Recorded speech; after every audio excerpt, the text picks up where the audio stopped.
last time, the hula hoop.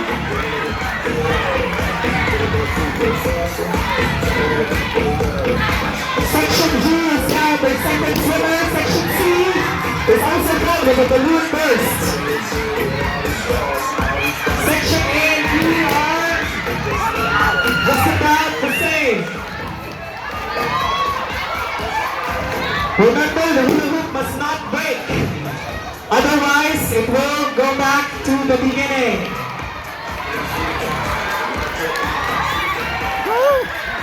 Sorry. Section B has just finished. Section F is now done with the hula hoop. The swimmers will start swimming. Section F. Section F, male swimmer first. Male, female. Another male and another female. Section F's first swimmer has started. But Section G is already in their third swimmer. Well, Section F, Section C, and Section B are very close. And Section A are very close.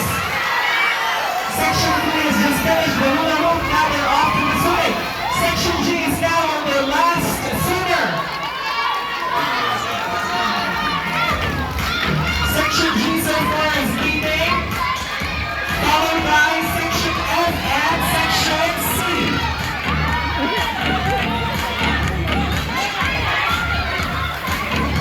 Section F. Go, Milo. Woo! Woo! The ribbons are at my table.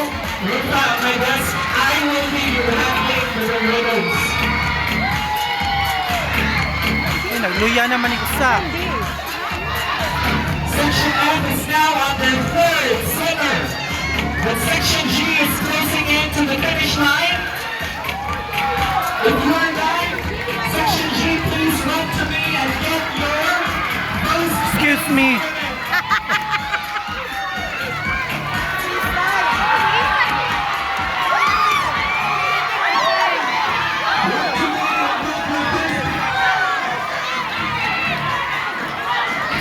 First place for the Lazy Race.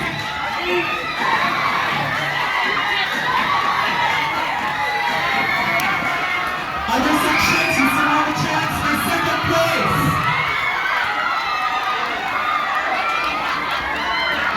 Congratulations, Section D.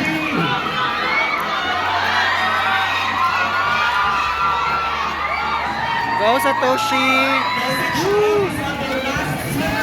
Section B? B. Go, Satoshi. Woo! Go. Woo! Go, Satoshi. Wow. Go. Woo! Saika! Saika! Woo! Go, Saika! Woo! Ay, sorry.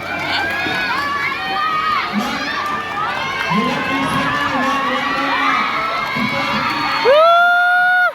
Saika, go! Saika! Saika! Woo! Yeah! Yes, one! Woo! Yay!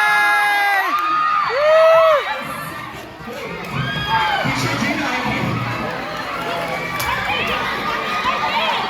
Pabalikan siya!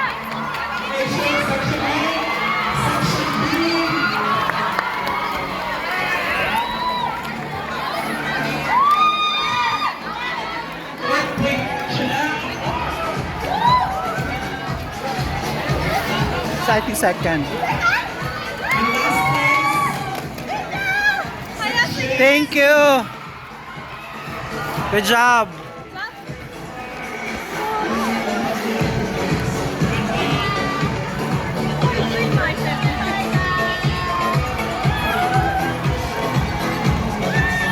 Second.